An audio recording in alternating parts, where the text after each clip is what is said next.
What is consciousness? Is it material? Is it immaterial? Is it just an idea? Can it be understood? Can it be defined? And more importantly, can it be developed? Can it be changed? Can it be improved? And why are these questions important? In this series, I'll delve into the synthesis of consciousness and reality as a whole, left by the Buddha, and painstakingly preserved, studied, practiced, and even verified by generations of disciples, both lay and ordained, of arguably the most ancient and authentic tradition of Buddhism, the Theravada tradition. So 26 centuries ago, a man in his young age, living the life of a prince, decided to renounce friends, family, wealth, and his kingdom with a very lofty goal. He had this strong conviction that if there is the precarious human condition of suffering, there must be that state which is free from suffering. With this strong conviction, he renounced and he followed for a fairly long amount of time spiritual practices, including under different teachers. And eventually he set out on his own and found his own mode of practice, which finally culminated in him attaining the highest degree of mental development. He was able to find the right path, the right means of directing consciousness.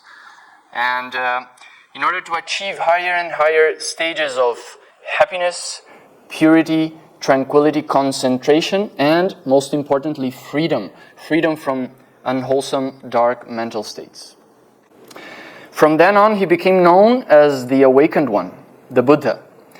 And he set out to teach for 45 years extensively and exhaustively to all different types of people who could then, by listening to his teachings and with conviction practicing accordingly, they could then be able to achieve the same state of liberation he achieved himself.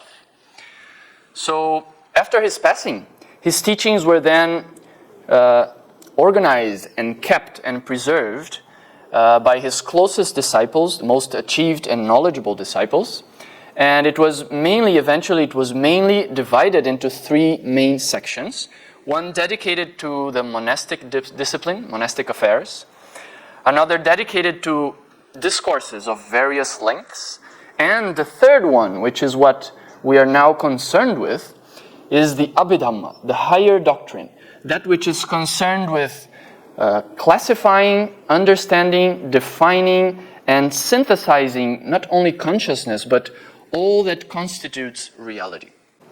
By following this series, you'll be able to increase your knowledge about life, about death, about the round of rebirths. We'll discuss about that, how that comes about. And it will increase your knowledge about what is right, what is wrong. Is there evil? Is there good? What are the Buddhist ethics?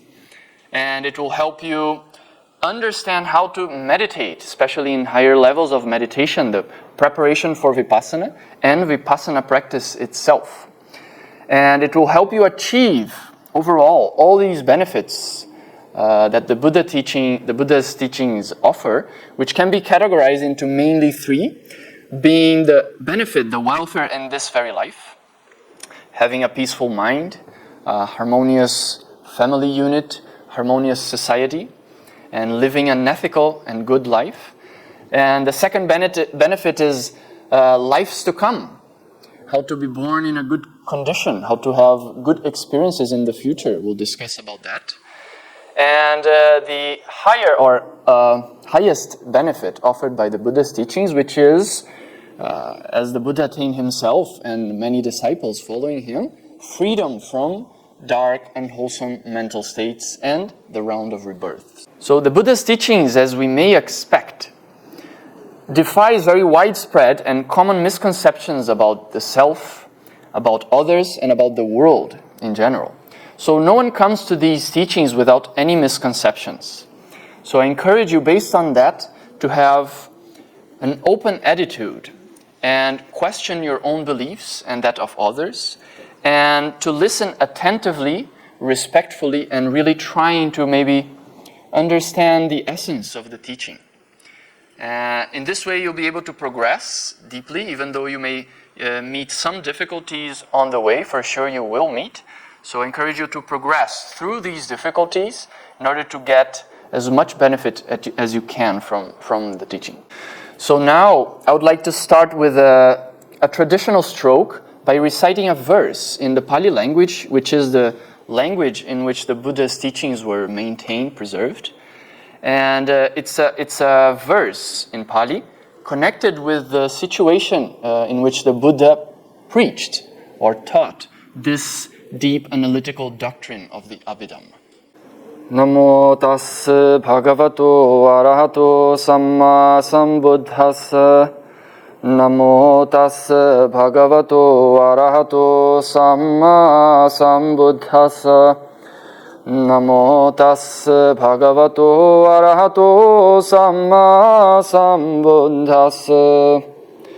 Yo buddho sumati dive divakaro va sobhanto rati janane silasanam hi asino siva sukhadang adesi dhammang devanang tamasadisang namami nityang. So before we approach consciousness itself, there is a more fundamental concept we have to discuss. So throughout this series, some of the concepts that we have to discuss and understand are maybe a little difficult to express with ordinary words. So to some extent we'll use Pali terms, which are terms sometimes definitely used by the Buddha. Sometimes during his teachings he redefined words, and he also sometimes expressed new words, came up with new words to express difficult concepts. So to some extent we have to learn the Pali words. This will help you understand the teaching, also help you discuss it with others. So we start off by discussing the concept of reality.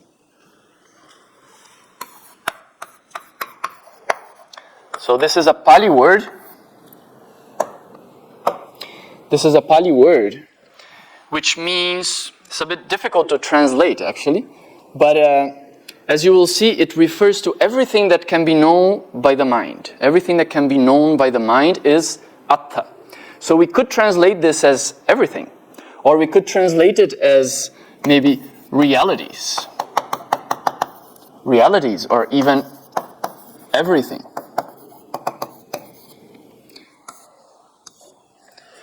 Now, it is a Buddhist premise that if the mind is developed enough, especially if the mind is fully developed, it is able to know everything that exists. It is able to know every atta.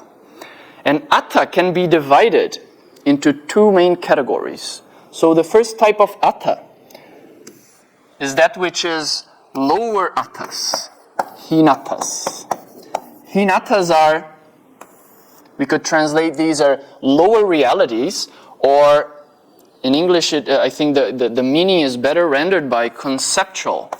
Conceptual realities. Now, normally the word reality, as we have seen it under atta, doesn't include things that are maybe imagined or mentally produced. But here, in this case, atta includes that which is imagined or mentally produced. So as you will see, conceptual realities, which includes, for example, names, concepts, or designations. These are all conceptual realities. They are subjective. This is another characteristic. They are subjective realities. Subjective realities means they depend on a subject, they depend on the mind to create them. So here it includes, you will see, we'll come up with some examples so you'll understand better, but it includes all the concepts that we normally use for expressing ourselves, so names, man, woman, chair, mountain, table, car, and so on. These are all concepts. Now, on the other hand, we have other type of realities which are ultimate realities. They are things which are in the ultimate sense objectively real. So we can divide atta into paramatta. Now, paramattas are ultimate realities or objective realities, ultimate realities, objective realities because they exist independent of a subject, objective realities. Another important feature is that these ultimate realities are, maybe we could call them the building blocks of reality. They are really existing realities, actualities, phenomena that are irreducible. Irreducible. They cannot be divided into parts. Irreducible. Irreducible, objective realities, ultimate realities, these are paramattas. So, you see, we can divide reality into these main two categories of those which are concepts, those which are ultimately real, those which are subjective, depend on the mind, or are mental products, we could say, and those which are independent of mind. It actually includes mind itself as an ultimate reality. Concepts can be broken down into its components, and ultimate realities cannot be broken down into its components.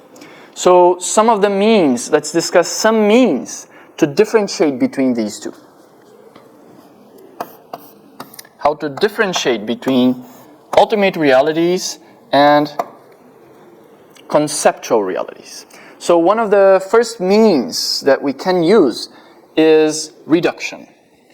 As I've said already, reduction is breaking down things into its very essential components.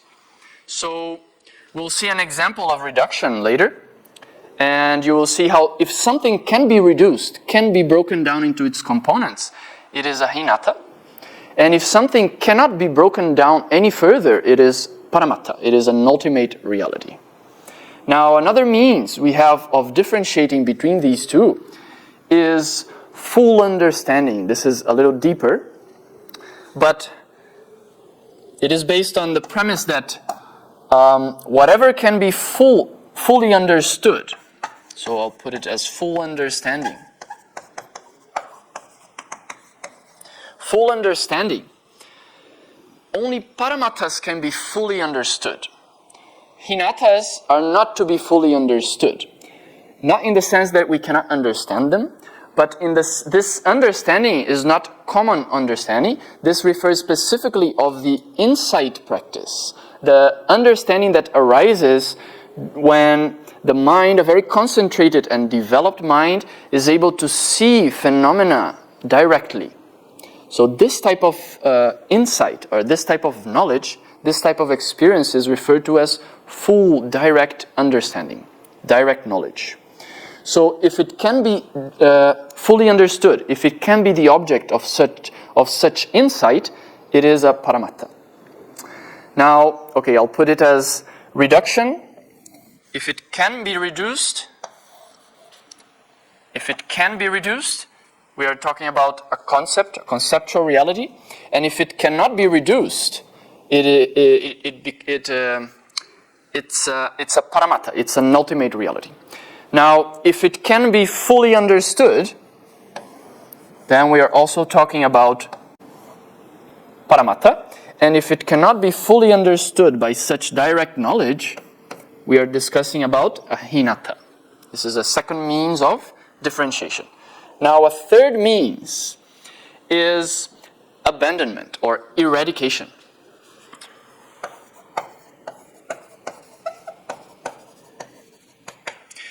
So, throughout the practice or the development of the mind, there are certain things, certain realities which are to be abandoned. This is actually, the Buddha refers specifically to attachment. but among other realities as well, these realities are to be abandoned. This means that there is a means to develop the mind up to the stage where attachment or greed or such unwholesome dark states cannot occur in the mind anymore. They are eradicated or abandoned. So if something can be abandoned, if it can be eradicated, we are talking about a certain type of paramattha. And if it cannot be eradicated, this is a concept. Well, not necessarily. Some paramatthas cannot be eradicated, but definitely concepts, all concepts, cannot be abandoned. Okay? So if it can be abandoned, it indicates we are talking about a paramattha, most probably. Now, another means of differentiation is experience. But this is experience, not the, it could include the five sense experience, the experience of the senses. But this is related to attainments. In the process of development of the mind, there are different and various stages of attainment. And these stages, these achievements, are always paramatthas. So if something can be achieved, then this is paramattha. If it cannot be achieved, is a hinatta. Now the last means of differentiation is development. So I've been talking about mental development again and again. So if something can be developed, something can be strengthened, something can be intensified, then such thing is a reality in the terms of paramattha. So we can put it here as development. I hope you can understand my writing. So it's something that can be developed, then we are talking about paramattha. For example, concentration can be developed, wisdom can be developed, attention can be developed. Such things are ultimate realities. But concepts cannot be developed. So these are some means of differentiation between conceptual, subjective realities and ultimate objective realities. So let's think of an ordinary object, for example, what we normally in our unanalyzed picture of the world. We think, for example, of a table. Okay? Now this table, by looking at this table, experiencing this table, the idea of a table comes in our mind. Okay? The idea of a table comes into our mind. Now this table, I hope you can identify this is a table, okay? Yeah. So now by experiencing this, the idea of table comes into our mind. But think of this table, this object itself. Can it be broken down? Is it really a table? Now, if you take this object, it can be broken down into various pieces of wood, right? So if it can be broken down, this means that this object, in the ultimate sense, from the ultimate perspective, is not really a table. So it is not the table, because it can be broken down into its pieces.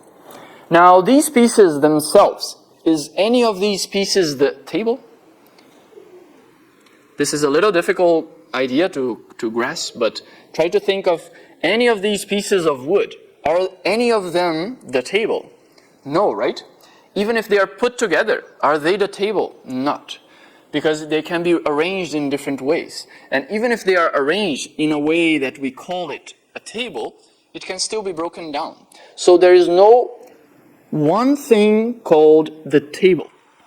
So these pieces of wood are not the table either. And they can be further divided into maybe smaller pieces of wood. Now, not even one of these pieces is actually the table. You cannot find the table.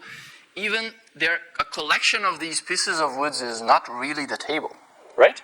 This is why when we start breaking down things, the table disappears. the idea of a table disappears. So this is not the table either. Now if we kept on going and we divide these now pieces of wood into very fine dust, not even one of these fine pieces of dust is the table. I hope you're following me. Not even one of them is actually the table. You cannot find the table. So the table is also not here. Now, if we could keep on dividing these small pieces again and again and again, eventually it is a premise of Buddhism that you would find something that could not be broken down into pieces anymore. So we would reach eventually ultimate, in this case, ultimate materiality. We would reach the building blocks of what constituted what we thought was a table. We'll reach what really exists in that. So what we normally see it as one entity as the table is actually a collection of realities which are ultimate. We can call them ultimate materialities in this case. So those ultimate materialities really exist. But not even one of them is a table. So we can say again, even on this very fine, ultimate level, absolute level, no table can be found. So, table as a concept refers to something that actually does not exist at all, in any level. It can only be said to exist subjectively as an idea, as a concept. This is correct. This is how we communicate. This is by means of concepts we communicate, so they are necessary. Now let's take another example. If you take the idea, the concept of heat, for example, heat. Now let's take another object. For example, could be a light bulb, something with some heat in it, a light bulb. Okay? Now this light bulb, we are talking about the concept of heat, right? So if we analyze this light bulb and we start breaking it down, the light bulb itself is not heat, right? So we can say on this level, this concept doesn't really doesn't really exist on this level. So if we keep breaking it down in the same way, we'll come to pieces, smaller and smaller pieces. Now, none of these pieces is heat, right? They are pieces we put together. We can call it a light bulb conceptually, but none of them is really heat. So we can say, again, it is not real. Heat doesn't refer here to something which is real on this level. But if we keep on dividing it, it will become maybe fine dusts, fine pieces of glass, right? And metal. So these are small pieces of metal, and none of them we would call heat, right? We still haven't reached heat. So we can say again that this again doesn't match. We could not find heat yet. But if we keep on breaking it down, eventually even into very small pieces, and then we would reach pieces or unities which could not be divided, which could not be broken down at all, and then we would reach, again, ultimate materiality. Ultimate materiality. Okay? Now in this case, ultimate materiality includes some heat, because temperature is a characteristic of all material things. All material things have some amount of what we could call heat, some amount of temperature. So actually when we come to this last level, one of these ultimate materialities is heat. So on this very ultimate or absolute level, now we found something that actually this concept really refers to, and that cannot be broken down in pieces anymore. So heat is something that is fundamental, It is a building block of material things, and this concept refers to this reality. So now you can see, we can put over here that we have, in this case, we have found something that really refers, a concept that refers to something that is real. So now you can see two examples of concepts. First, a concept that doesn't refer to anything that is real at all, and a concept which refers to something that actually exists. So both of these are concepts, two kinds of concepts. There are other types of concepts, and I hope we can get more or less a general idea of what a concept is. There are different types of concepts. We won't analyze them in detail. We're actually more concerned with ultimate realities. But it's important to get a big picture here of what is a concept. You see these ideas that come in the mind according to our experience. We see the world and we come up with these ideas. Man, including animate things. Man, woman, mountain, and cars, and so on. These are concepts. And some of these concepts refer to things that really exist, and some of these concepts refer to things that do not exist. There are other types of concepts as well. Let's take, for example, the idea or the concept that we have in the unanalyzed picture of the world of mind. So here again we have a concept. And this concept of the mind. Okay? The mind. Now, what we normally think of the mind in an unanalyzed way is like a stream of awareness, maybe we could say, right? Like a stream of awareness in which we have maybe some degree of awareness. We have some, for example, attention. There is certainly many emotions. Or maybe we could say some important things such as, for example, greed. Or we may see in our mind hatred. Or bright qualities such as wisdom, for example. They're all kind of mixed up. So if we analyze this with insight, with deep knowledge, then we can break this continuity down, this mix of mental states. And we can see that this stream of awareness is actually not one single thing as it may appear. So here we think mind, and it refers to a single thing, but it actually turns out not to be one single thing. So there is no mind here. It is not, all these things are not the mind, one single irreducible thing. So we can divide it into momentary, or maybe I could say moments of awareness, and so on. So upon analysis, this mixture of mental states, which seem as one thing, can be divided into very minute and very short mind moments. Now, each of these mind moments, actually, are they the mind? If we think of this, is this the mind? Can it be broken down even further? Actually, upon analysis, it can again, I'll continue down here, it can again be analyzed. For example, if we take one of these mind moments, I represent it, of course we cannot draw mind, so I'm just representing it as if it was a stream of mind moments. You can think of it as almost like a film with individual frames, okay? So this is one frame of that film, and one mental moment. In this one mental moment, we may think, okay, this is the mind, because this is still not the mind. It can still be reduced. It can still be broken down. Now we may think this, okay, now we have found the mind. But actually, even this very fleeting moment of consciousness is not simply consciousness. There is a mind, which we can also call consciousness, but there is also, for example, other mental phenomena.